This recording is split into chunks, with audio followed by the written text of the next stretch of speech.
बिस्मिल्लाहिर्रहमानिर्रहीम। अस्सलाम वालेकुम नादरीन, आप यूट्यूब चैनल देख रहे हैं, मैं इमरान खान हूँ। नादरीन, सबसे पहले हम बात करते हैं, आसिम मुनीर साहब ने एक पाकिस्तान में नया कॉन्सेप्ट मुतारिफ़ करवाया और वो ये कहते हैं कि ये हार्ड स्टेट है। पाकिस्तान को हार्ड स्टेट बनाना है, जो एक सॉफ्ट स्टेट का इमेज है पाकिस्तान का वो ख़त्म करना है। हार्ड स्टेट पाकिस्तान को बनाना है। हार्ड स्टेट एक्चुअली होती क्या है, इसके ऊपर किसी ने गौर ही नहीं किया, और सिर्फ क्योंकि वो आर्मी चीफ ने बात की है तो हर बंदे ने वो बात करना शुरू कर दी। तो इमरान खान साहब क्योंकि लीडर हैं, उन तक ये बात पहुंची जेल में, तो अब उन्होंने जेल से बताया कि एक्चुअली हार्ड स्टेट होती क्या है और आसिम मुनीर साहब क्या कह रहे हैं। देखिए, तो पॉलिटिकल लीडर तय करेंगे ना कि पाकिस्तान को किस सिमत में चलना है। कोई आर्मी चीफ तो नहीं कह सकता कि हार्ड स्टेट बनाओ या सॉफ्ट स्टेट बनाओ, उसका लेना देना कोई नहीं है। आर्मी चीफ ने आना है, उसने अपनी नौकरी करनी है, उसको बताया जाएगा कि इनको मारो इनको छोड़ो, उसको वो करना है। बॉर्डर पे फ़लाँ मुल्क के ऊपर हमला करना है, ये उसको करना पड़ेगा। फ़लाँ मुल्क हमला करने वाला, उसका दिफा करना है, ये काम वो करेगा। और जहाँ उसे मदद के लिए बुलाया जाएगा वो मदद करने के लिए हरदम तैयार होगा। ये आर्मी चीफ का रोल है। Army chief can never decide कि पाकिस्तान या कोई भी मुल्क जो है वो हार्ड स्टेट होगा या सॉफ्ट स्टेट होगा। लेकिन पाकिस्तान में क्योंकि बहुत हिम्मत बढ़ गई है बहुत सारे लोगों की, और आर्मी चीफ के पास इख्तियारात और ताकत इतनी ज़्यादा होती है कि उन्हें ये लगना शुरू हो जाता है कि वो अन्नदाता हैं। उन्हें लगना शुरू हो जाता है कि उनका सिक्का चलता है, जो फैसला करेंगे मुल्क वैसे चलेगा। प्रैक्टिकली होता भी है, लेकिन आइन में नहीं लिखा हुआ, आइन में इसकी गुंजाइश नहीं है। अब एक लीडर है, उसने जवाब दिया जेल से बैठकर, और ये इमरान खान ही जवाब दे सकते थे, और तो किसी में ज़रूरत है नहीं। इमरान खान ने कहा कि आसिम मुनीर की जानिब से पाकिस्तान में हार्ड स्टेट का जो तसव्वुर फ़रोग़ देने की कोशिश की जा रही है वो बिल्कुल गलत है। हार्ड स्टेट का असल मतलब ये है कि ऐसी रियासत जहाँ आइन की बालादस्ती हो, कानून की अमलदारी हो, अदल और इंसाफ का निज़ाम हो और जमहूरी आज़ादी हो, जहाँ ज़ाती मफाद नहीं बल्कि मुल्क और कौम का मफाद मुकद्दम हो, वो होती है हार्ड स्टेट। यानी कानून के साथ हार्ड स्टेट बनती है ना। बड़ा जुर्म करे फिर भी वही कानून, छोटा जुर्म करे फिर भी वही कानून, ताकतवर जुर्म करे फिर भी वही कानून, कमज़ोर जुर्म करे फिर भी वही कानून, और कानून सबके ऊपर लागू होता है। हार्ड स्टेट में जो है वो इंसाफ होता है, इंसाफ की फराहमी होती है। वो फेस नहीं देखते, वो केस देखते हैं। वो ये नहीं देखते कि इसके एस्टेब्लिशमेंट के साथ अच्छे ताल्लुकात हैं, आजकल जूते पॉलिश कर रहा है, उठाओ वज़ीर आज़म बना दो, वो ये नहीं देखते। ये जनाब सहाफ़ी सख्त बात कर रहा है या इसकी बात पसंद नहीं आ रही है एस्टेब्लिशमेंट को, निकालो इसको, इसके अकाउंट भी बंद करो, जेलों में भरो इनको। तो हार्ड स्टेट का और जो सॉफ्ट स्टेट का एक जो बिल्कुल एक गलत किस्म का इमेज बनाने की कोशिश की गई। इमरान खान साहब कह रहे हैं कि जनाब हार्ड स्टेट वो होती है जहां आइन की बालादस्ती हो, कानून की अमलदारी हो, अदल और इंसाफ का निज़ाम हो, जमहूरी आज़ादी हो, ज़ाती मफाद नहीं बल्कि मुल्क व कौम का मफाद मुकद्दम हो। जबकि आसिम मुनीर की हार्ड स्टेट से मुराद कैसी रियासत है, ये इमरान खान साहब बता रहे हैं कि आसिम मुनीर की हार्ड स्टेट से मुराद ऐसी रियासत है जहां जमहूरियत के तमाम सतूनों को कुचल कर आसिम ला नाफिज हो। याद रखें, अवाम की ताईद और हमायत के बगैर किसी भी मुल्क में हार्ड स्टेट का क़याम नामुमकिन है। जो मुजालिम आसिम लॉ के तहत ढाए जा रहे हैं, इनसे रियासत हार्ड स्टेट नहीं बल्कि इसकी जड़ें मज़ीद कमज़ोर हो रही हैं। 26 नवंबर और मुरीदके की तरह अपनी ही फ़ौज, रेंजर्स और पुलिस के ज़रिए अपनी ही अवाम पर गोलियां बरसाने से कोई रियासत मजबूत नहीं हो सकती।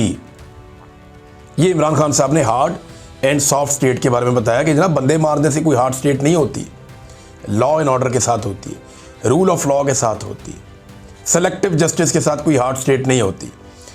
फिर इमरान खान साहब ने बताया कि खैबर पख्तूनख्वा के अवाम ने तहरीक इंसाफ को भरपूर मैंडेट दिया। इस मैंडेट के तहत ये मेरा आइनी और जमहूरी हक है कि सूबे की पॉलिसियाँ खुद मुरतब करूँ, क्योंकि मैं बराह रास्त अवाम को जवाबदेह हूँ। वज़ीर आला खैबर पख्तूनख्वा सुहेल अफरीदी का भी यही हक है कि वो मेरे साथ मुशावरत से सूबे में इन पॉलिसियों का निफाज यकीनी बनाएं जिनके लिए अवाम ने हम पर एतमाद करके वोट दिया है। तहरीक इंसाफ के दौरे हुकूमत में बेहतर पॉलिसियों के बायस खैबर पख्तूनख्वा समेत मुल्क भर में अमन कायम हुआ, मगर रजीम चेंज के बाद से हालात मुसलसल बिगड़ते जा रहे हैं। मैं 3 साल से मुसलसल कहता आया हूँ कि हमें दानिशमंदी और दूर अंदेशी का मुजाहरा करते हुए अफ़गानिस्तान के साथ पुरअमन अंदाज में मामलात आगे बढ़ाने चाहिए। अफ़गानिस्तान से कशीदा सूरत हाल नहायत तशवीशनाक है। नफ़रत और तसादुम किसी के मफाद में नहीं। अवाम के हकीकी नुमाइंदों की बनाई हुई पॉलिसियाँ ही दहशतगर्दी का देर पा हल निकाल सकती हैं। मेरे खिलाफ कायम झूठे और बेबुनियाद मुकदमात को जानबूझकर लटकाया जा रहा है। अलकादर ट्रस्ट केस में गुज़िश्ता 10 माह से इंसाफ का कत्ल हो रहा है। मुश्किल से 10 माह बाद केस की समाअत की तारीख मिली है, मगर ज़मानत का फैसला ताहाल ताख़ीर का शिकार है। मैं तहरीक इंसाफ के तमाम सियासी कायदीन और अरकान असम्बली और वकला को हदायत देता हूँ कि अब से मेरे तमाम केसेस की अदालती कार्रवाइयों में बाकायदगी से शिरकत करें। देखिए, गंडापुर साहब के दौर में ये हो नहीं पा रहा था। ये मिर्ज़ा अफरीदी के फार्म हाउस पे लाहौर में तो पहुंच गए, लेकिन अडियाला जेल नहीं पहुंच पाए। बहुत प्रेशर था उन पे एस्टेब्लिशमेंट का।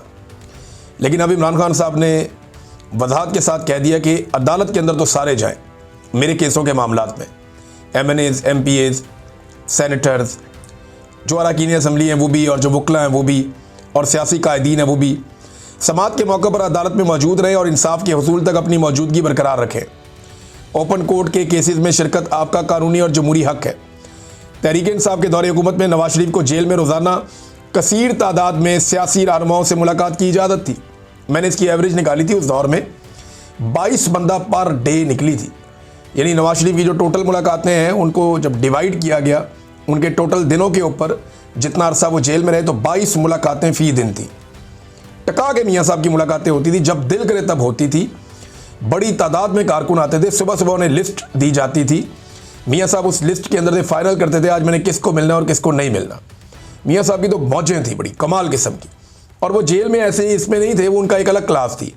एक जेल के अंदर ही कोठियाँ बनी होती हैं, उनमें से एक मियाँ साहब को मिली हुई थी। वहाँ पे उनके साथ जो है उनके खिदमतगार भी थे, उनके मुआलिज भी थे, वहाँ उनके साथ उनके जो फिजियोथेरेपिस्ट हैं वो भी थे, अपना एक खाना पकाने वाला पूरा निज़ाम सारा कुछ था, और घर से खाना आता था। तो ठंडा गर्म करने वाला निज़ाम भी मियाँ साहब के पास पूरा मौजूद था वहाँ पे जेल में। AC वेसी ये वो सब हर चीज़ थी। फैमिली को बिला रोक टोक रसाई हासिल थी, इमरान खान बता रहे हैं, बल्कि जेल में दावतों तक का एहतमाम किया जाता था। इसके बरक्स आज मुझे मुकम्मल तन्हाई में रखा जा रहा है। इससे बड़ी सियासी इंतकाम की मिसाल पाकिस्तान की तारीख में नहीं मिलती। मुझे जेल मैनुअल के मुताबिक बुनियादी सहूलियात फराहम नहीं की जा रही। पिछले 10 महीनों में सिर्फ एक बार मेरे बेटों से बात करवाई गई, वो भी 3-3 मिनट के 2 मुख्तसर वक्फों से। मुझे ना सिर्फ बुनियादी इंसानी हुकूक से महरूम रखा जा रहा है, बल्कि बतौर पार्टी लीडर अपने सियासी वर्कर से मुलाकात की इजाज़त भी नहीं दी जा रही। वकला, सियासी रफ़का और अहले खाना से मुलाकात में भी मुसलसल रुकावटें डाली जा रही हैं। ये सरासर बुनियादी और कानूनी हकूक़ की खिलाफ वर्जी है। ये इमरान खान साहब ने जनाब जेल से पैगाम भेजा, ये पैगाम मैंने आपके सामने रखा। अब नाज़रीन, एक और इम्पॉर्टेंट चीज़ है, वो भी मैं आपके साथ शेयर करता हूँ। राना सनाउल्लाह साहब ने स्टेटमेंट दिया और वो ये कहते हैं जनाब क्या ज़रूरत है इमरान खान को सुहेल अफरीदी से मिलवाने की। मामला ये है कि इस वक्त निज़ाम कोशिश कर रहा है कि वज़ीर आला सुहेल अफरीदी की इमरान खान साहब से मुलाकात ना हो। जब तक एक्सटेंशन नहीं हो जाती तब तक तो बिल्कुल ना हो। मामला वो क्लियर हो जाए तो फिर बेशक मिलवा दें, क्योंकि इमरान खान साहब कोई एहतजाजी तहरीक चलाने का या कोई हैवी किस्म की मूवमेंट का, कोई मोमेंटम बनाने का वो भी कह सकते हैं, ऑर्डर दे सकते हैं। तो मुलाकात ना करवाने में क्या हर्ज है, ये कहा राना सनाउल्लाह ने। कहाँ लिखा है कि वज़ीर आला की लीडर से मुलाकात करवानी चाहिए? जेल रूल्स में एक ही बात लिखी है कि कैद शख्स से उसके करीबी रिश्तेदारों और वकील से मुलाकात करवाई जाए। राना सनाउल्लाह साहब ने यह कहा। अब जेल रूल्स के अंदर लिखा है, ये रूल नंबर 92 है, ये पढ़ना चाहिए राना साहब को। वकला, फैमिली, रफ़का, दोस्त, लीगल एडवाइज़र मिल सकते हैं। हालांकि रूल्स 1978 में बनाए गए। और एक और चीज़ भी है कि नवाज शरीफ साहब जब मिलते थे सबसे, तो उस वक्त ये रूल कहाँ थे जिनके बारे में राना सनाउल्लाह साहब कह रहे हैं। तो मुझे हैरत होती है कि इन लोगों को याद नहीं है कि ये पहले भी जेलों में रह चुके हैं, और इन्हें पता होना चाहिए कि जो कुछ इन्होंने इस पाकिस्तान के साथ कर दिया है, इन्हें दोबारा भी जेलों में जाना पड़ेगा। नाज़रीन, इस व्लॉग में अब तक के लिए इतना ही। अपना ख्याल रखिएगा, अपने इस चैनल का भी। अल्लाह हाफ़िज़।